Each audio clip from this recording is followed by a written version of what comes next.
사랑하는 우리 캠코 선교의 지체 여러분, 한 주간 평안하셨습니까? 새롭게 또 말씀 속으로 들어가고자 이 영상 시청하시는 여러분, 주님의 이름으로 환영하며 함께 말씀 속으로 깊숙이 들어갔으면 좋겠습니다. 오늘은 창세기 39장 말씀 살펴보려고 합니다. 우리 다시 요셉 이야기로 들어가거든요. 그래서 본문 자체를 조금 더 쪼개어서 보려고 해요. 그래서 오늘은 창세기 39장 1절에서 5절 말씀 읽어보셨으면 좋겠습니다. 들어가시기 전에요, 꼭 본문 읽어보십시오. 창세기 39장 1절에서 5절 말씀입니다. 다 읽어보셨습니까? 한국 사회에 여러 가지 표현할 수 있는 단어들이 있겠지만 가장 최근에 두드러지게 표현되는 단어는 투기라는 단어가 아닌가 싶습니다. 너도 나도 투기에 온몸을 던지고 있죠. 정해진 월급을 더 이상 어떻게 할 수가 없고, 그리고 실제로 우리가 나아가야 되는 방향에 대한 꿈들은 우리가 하는 것보다 더 크기 때문에 결국 투기로서 이룰 수밖에 없는 현상. 그래서 주식 투기, 그리고 코인 투기, 그리고 땅 투기, 모든 것이 투기로 이제 몰입하고 있는 우리의 현상입니다. 혹시나 캠코 우리 지체들 가운데도 말은 이제 우리가 투기라고 표현할 수는 없겠죠. 투자라고 얘기하겠지만 너무 거기에 매여 있고, 손만 들면 핸드폰에서 주식 오르락 내리락, 그리고 땅 오르락 내리락, 아니면 코인 오르락 내리락 하는 것만 보고 있다면 여러분 빨리 중지하셔야 돼요. 그것에 영혼이 팔려버리면 결국 그것이 우상이 되어버립니다.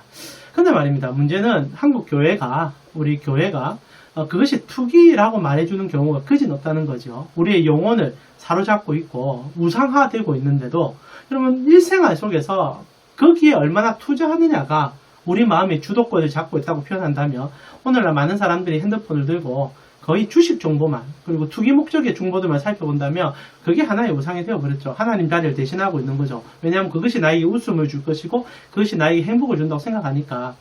그런데 이제 말씀드렸지만 한국 교회가 그런 부분에 대해서 날카롭게 이렇게 주지 못하는 모습들을 많이 봅니다. 근데 제재까지를 바라지는 않지만은 실제로 문제는 오히려 그렇게 하라라고 은근히 부추기고 있는 것도 교회에서 일어나는 현상이 아닌가 싶어요. 왜냐하면 그렇게 해서 이제 한몫 잡으면 하나님이 복을 줬다, 참 형통한 삶을 살아간다라는 얘기들을 심심찮게 하기 때문이죠. 어느 순간부터 우리가 결과만으로 우리의 삶의 질을 표현하고 있다는 겁니다. 그 과정은 중요하지 않다는 거죠. 어떻게 돈을 벌었는지, 어떤 형태로 우리가 그것들을 인수하게 됐는지를 보지 아니하고 오직 결과만, 너가 부자가 됐구나, 네가 그런 것들을 얻었구나라고 그 사람이 하나님 앞에 사랑을 받고 있지, 그리고 하나님 앞에 어떤 은혜를 받고 있는지를 평가해 주기 때문에 많은 문제점들이 우리 안에 생기고 있지 않는가 싶습니다. 사랑 우리 캠코 선교 지체 여러분, 여러분의 생각에 하나님께서 주시는 복이 무엇이며 하나님이 그 사람을 형통하게 이끄는 것이 무엇인지를 고민해 보신 적이 있으십니까? 오늘 저희는 요셉의 삶에 정말 고난 속에 일어나는 한 끝자락 속에서 하나님이 정말 원하시는 것이 무엇이며 주님이 이 세상 속에서 진짜 보여주고 싶은 인생의 형통이 무엇인지를 좀 발견해 보았으면 좋겠어요. 여러분과 저는 이제 요셉 얘기 우리가 2주 전에 살펴보았지만 형제들의 그 잔혹한 행위에 요셉이 이제 이집트로 팔려가 종살이를 하게 되는 장면을 보게 됩니다. 그리고 우리가 38장에 있는 그 유다의 얘기를 살펴보았고 다시 요셉 얘기로 돌아오죠. 이제 요셉은 자유의 몸이 아닙니다. 어느 한 집안에 종이 되어버렸고 메인바 되었고 생명까지도 자기가 어떻게 할 수 없는 모든 것이 주인의 손에 의탁되어진 종이 되어버린 상황이죠. 근데 여러분과 제가 읽었던 오늘 본문을 살펴보면 두드러지게 등장하는 한 단어가 있습니다. 그게 무엇입니까? 형통이라는 거죠. 2절을 살펴보면은 39장, 여호와께서 요셉과 함께 하심으로 그가 형통한 자가 되어 그의 주인 애굽 사람의 집에 있으니, 이제 형통하다는 표현이 나오지요. 그리고 3절에도 동일합니다. 그의 주인이 여호와께서 그와 함께 하심을 보며 또 여호와께서 그의 범사에 형통하게 하심을 보았다. 그리고 읽진 않았지만 마지막 23절에 요셉이 여러 가지 일들을 경험해서 이제 옥살이를 시작하는데, 그때도 간수장이 동일한 얘기를 해요. 23절에 간수장은 그의 손에 맡긴 것을 무엇이든지 살펴보지 아니하였으니 이는 여호와께서 요셉과 함께 하심이라 여호와께서 그를 범사에 형통하게 하셨더라 라고 얘기하죠. 적어도 여러분과 제가 읽고 있는 39장에는 형통이라는 단어가 3번 반복이 됩니다. 그리고 가장 중요할 때마다 그 얘기를 던지고 이 짧은 5절까지의 구절만 살펴보더라도 보디발 집에서 요셉은 형통을 경험하고 있다는 거죠. 그럼 이제 질문해야죠. 도대체 무엇이 형통하기에 요셉은 형통한 사람이라고 부름을 받고 있습니까? 이게 이제 우리의 인지와 지금 성경이 말하는 인지가 달라진다는 겁니다. 일반적으로 우리가 생각하는 형통이란 것이 무엇입니까? 결과론적이죠. 그 사람이 얼마나 부자가 되었는지, 얼마나 좋은 것을 얻었는지, 그리고 이 사회에 어느 정도의 모습을 드러내는지를 보고 우리는 평가를 내리고 저 사람이 하나님 앞에 복받았다. 이는 비단 세상 속에서의 얘기가 아니라 교회에서도 그렇게 봅니다. 왜냐하면 우리는 그것만을 볼 수 있으니까 그렇게 얘기하죠. 그러나 성경이 다르다는 것은 요셉은 지금 형통할 거리가 없다는 겁니다. 만약 요셉이 형통하다는 인정을 2절에 받는다면 그는 그 보디발의 집에서 빨리 풀려나서 자기의 아버지의 집으로 돌아가는 것, 아니면 여러 가지 일을 통하여 모든 것이 회복되어서 그 과거의 아픔과 상처를 다 씻어내는 것, 그리고 오히려 모든 것이 이제 잘 되어가지고 부자가 된다든지 정말 말 그대로 형통해지며 그런 단어를 붙여도 될 거예요. 그러나 성경 그렇지 않지 않습니까? 오늘 보면 어떻습니까? 종으로 팔려갔는데 주인이나 그냥 하나님 보실 때 그냥 형통하다는 단어 하나만 던져주고 있다는 거예요. 여전히 종살이 하고 있고 마지막에는 옥살이 하고 있습니다. 근데 그에게 어떻게 형통이라는 단어를 붙여줄 수가 있다는 말이죠. 실제로 요셉은 형통하지 않습니다.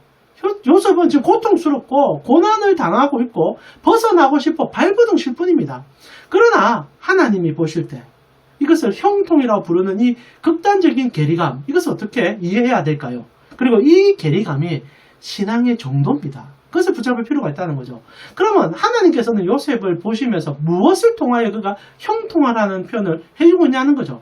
그 이제 마스터키가 여러분과 제가 읽었던 본문의 3절입니다. 3절 다시 한번 눈으로 한번 보시죠. 3절에 뭐라고 되어 있습니까? 이런 기록이 있어요. 그의 주인이 여호와께서 그와 함께 하심을 보며 또 여호와께서 그의 범사에 형통하게 하심을 보았더라. 하나님 보실 때 요셉 너 형통한 사람이다 라고 얘기하는 것은 하나님의 원대한 계획 속에서 보신다 하여 이해할 수 있습니다. 앞으로 요셉은 이런 고난의 터널을 통과한 다음에 총리가 될 것 아닙니까? 그러니까 하나님께서 그 과정 속에서 이 형통이라는 표현을 써줬다면 막연하지만, 물론 우리가 그 고통을 당한다면 그렇게 말할 수는 없겠지만 하나님 편에서의 형통할 수 있는데, 이게 조금 독특한 것이 하나님만 형통하다라고 표현하는 게 아니라 한 사람이 요셉을 보면서 동일한 표현을 같이 써주고 있다는 거지요. 그게 누굽니까? 그의 주인인 보디발이라는 거예요. 자, 3절 다시 한번 자세히 보세요. 그의 주인이 여호와께서 그와 함께 하심을 봤다. 그리고 여호와께서 그의 범사에 형통하게 하심을 보았다라고 얘기하는 겁니다. 지금 요셉이라는 인물을 이 보디발이라는 주인이 쳐다보니까 하나님께서 그와 함께하고 계심이 느껴지고, 그리고 요셉이 손대는 모든 것에서는 형통이 드러나는 것을 보았다라고 얘기하는 거죠. 자, 여기서 관점을 잘 잡아야 됩니다. 그러면 이 보디발이라는 이 이방에 하나님을 알지 못하는 사람이 무엇을 보고 요셉이 형통하다라는 결론을 내려줬냐라는 거죠. 근데 여기에서 이제 우리가 정말 해석을 잘해야 되는 것이, 일반적인 우리가 생각하는 형통의 관점을 넣어버리면 이것은 어긋나 버린다는 거죠. 여러분, 요셉이 만약에 이제 보디발이 사업을 맡겼습니다. 그 사업을 너무 잘하는 거예요. 그래서 하는 일마다 돈이 막 척척척 붙는 겁니다. 그리고 이제 요셉이 사업만 내면 대박이 나고 너무너무 잘 된다고 생각해 봅시다. 그래서 그가 손만 대는 것에서는 정말 복이 몰려오니까 보디발이 너무 좋아가지고, 이야, 너 진짜 손만 대니까 능력이 나타나는구나. 너 우리 집안의 모든 가장자는 다 맡아. 물론 보디발이 그렇게 하지만은, 그래서 너 잘해. 너 정말 이 마이더스 손이야. 너 정말 금을 끌어모으는 손이야. 그래서 인정했느냐? 그러면 이게 우스워집니다. 여러분, 지금 보디발의 직분이 뭡니까? 이 시위대장이에요. 여러분, 오늘날처럼 생각해서 대통령직을 경호하고 있는 비서실장 이렇게 생각하면 안 됩니다. 절대 왕권이요, 신이라 불리는 파라오의 시대장입니다. 최고의 권력을 쥐고 있는 거예요. 오늘날 표현하면 대통령보다 더한 권력을 쥔 자가 이 보디발입니다. 손 하나에 모든 것을 휘둘 수 있는, 파라오는 그냥 신이에요. 그래서 사람들이 범접할 수 없습니다. 태어날 때부터 그는 신이라고 인정하는 세상 아닙니까? 그렇다면 이 보디발이라는 인물은 사람이 올라갈 수 있는 정점까지 올라간 사람이라는 거죠. 그런 사람이 종이 뭔가 사업을 하나 맡겼는데 잘했다고, 그 돈 좀 벌어온다고 즐거워하고, 사업가도 아니지 않습니까? 공직에 몸담은 사람입니다. 그걸 보면서 하나님이 너와 함께한다, 너 정말 재능 있다, 그런 얘기 했을까요? 물론 그럴 수도 있겠지만 그렇지 않을 가능성이 매우 높겠죠. 여기에 하나님의 형통이 드러난다는 거죠. 보디발은 무엇을 보았을까? 그리고 여러분, 2절에 하나님이 지금 요셉과 함께하고 그 형통이 무엇일까? 라고 얘기할 때 요셉은 어떤 상황과 상관없이 하나님의 실존을 몸으로 보이고 있었다는 겁니다. 다른 말로 표현할까요? 믿음이죠. 종입니다. 아무 가치 없는 인생이에요. 보디발의 눈에.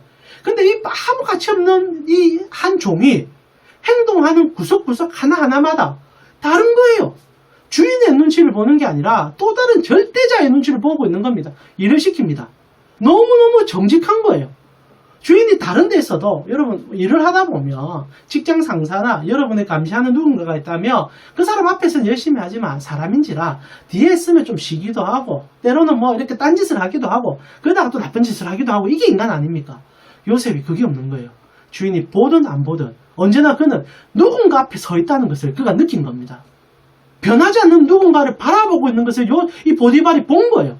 무서울 정도로 서 있는 한 사람을 본 겁니다. 그러면서 그가 생각한 거예요. 저 정직성은 어디서 나오는가? 저의 저 철두철미한 성격은 어디서 나오는가?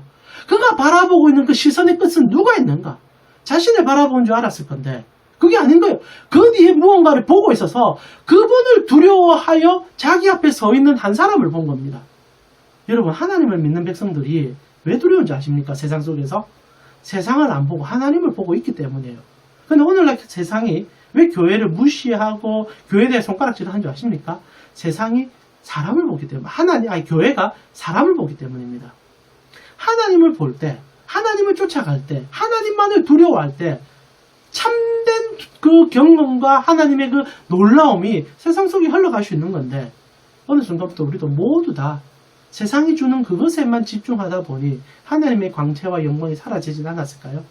오늘 요셉이 그 종살이 중에서도 옥살이 중에서도 하나님만 보고 있는 거예요. 물론 그럴 수밖에 없었을 겁니다. 우리가 앞에 요셉의 삶을 살펴보았지만 그는 하나님을 믿는 집안에 있었지만 하나님을 믿지 않았어요. 그러나 그 엄청난 고난 속에서 오직 한 가지 하나님 외에 자신을 붙잡아 줄 수 없다는 것을 인지하는 순간 그가 하나님을 만나게 된 겁니다. 그리고 이제 눈은요 하나님만 향하여 있는 거예요. 손은요 하나님을 향하여 뻗고 있는 거예요. 그렇다요 갈구하고 비참한 자기의 삶을 기도하는 게 아니라 정직과 겸손과 하나님 앞에서의 그 인도함을 믿는 신앙으로 나아갔다는 거죠. 그래서 살펴보겠지만 요셉은 계속 갈등합니다. 왜 갈등이 없겠습니까? 그 고통 속에. 그래도 하나님의 실존을 믿기에 보디발이 아니라 파라오가 아니라 이 간수장이 아니라 여호와 앞에 선 거예요. 그리고 그거를 보디발이 보버린 거죠. 안 볼 수가 없는 거죠. 실존이 다른 인물이 서 있는데 진짜 하나님만 보고 있는 살아있는 하나님의 형상이 지금 눈앞에 있는데 그래서 보디발이 고백하는 거죠. 요셉은 하나님의 형통을 덧입은 자요. 그는 하나님으로부터 범사의 형통함을 입은 자다. 오늘날 우리가 잃어버린 신앙의 정수가 아닌가 싶습니다. 사랑하는 우리 캔코 선교회 지체 여러분, 여러분이 캔코에 계실 때 세상에 속한 우리의 그 캔코에 있는 지체들이 여러분을 바라보면서 무엇으로 하나님을 볼 수 있다 생각하십니까? 믿음입니다. 믿음. 저 지체는, 저 직원은 누가 보지 않아도 하나님 때문에 정직하구나. 저라면 넘어질 만도 한데 넘어지지 않는구나. 그럴 때 세상이 두려워하고 진동하게 된다는 사실이지요. 이것이 참 어려운 신앙이죠. 그러나 또 한편 너무나 쉬운 신앙 아닌가요? 하나님을 믿으면 되는 거 아닙니까? 여러분 여전히 우리가 어찌 보면 이 갈등 속에서 요동을 치는 시소 위에 올라가 있는 것처럼 느껴지는데 시소가 어느 날 멈췄으면 좋겠습니다. 하나님이 우리의 중심이 되어주셔서 내 시소를 한쪽에 쫙 내려다 주시고 그 하나님 바라보는 시선 때문에 정말 그 하나님 바라보는 그 열정 때문에 세상이 우리를 어떻게 할 수 없는 그리고 하나님 한 분 앞에서 그 하나님을 사랑하며 하나님을 두려워하는 마음으로 나아가 하나님을 우리의 삶으로 보여줄 수 있는 여러분이 되셨으면 참 좋겠습니다. 코로나 시국 그리고 여러 가지 환경의 어려움에 그리고 교회를 향한 지탄의 시간에 여러분이 하나님 앞에 부름받았지 않습니까? 그렇다면 요셉처럼 우리가 물론 과거에 그리고 지금의 어려움이 있을지 모르지만 여러분의 시선을 하나님을 향하여 두고 그것을 거두지 않는다면 요셉이 받은 동일한 형통이 여러분에게 있을 것입니다. 그리고 하나님은 그 형통에 대하여 언제나 답하시는 분이십니다. 그 은혜가 여러분 속에 가득하셔서 캔코 속에서 그리고 여러분 직장 동료 속에서 하나님의 어떠하심에 서서히 흘러갈 수 있도록 내가 흘려내는 게 아니라 여러분이 하나님만 바라보며 흘러가게 돼 있다는 거 그 인정하시고요. 직장에 첫 출근하시고 마무리할 때까지 하나님을 찾는 훈련 속에서 그 놀라운 경건의 비밀들을 깨달아 갈 수 있는 여러분이 되셨으면 좋겠습니다. 한 주가 주님 사랑하고 주님 앞에 매어 달려 주님의 은혜를 마음껏 맛보시는 여러분 되기를 또한 축복합니다.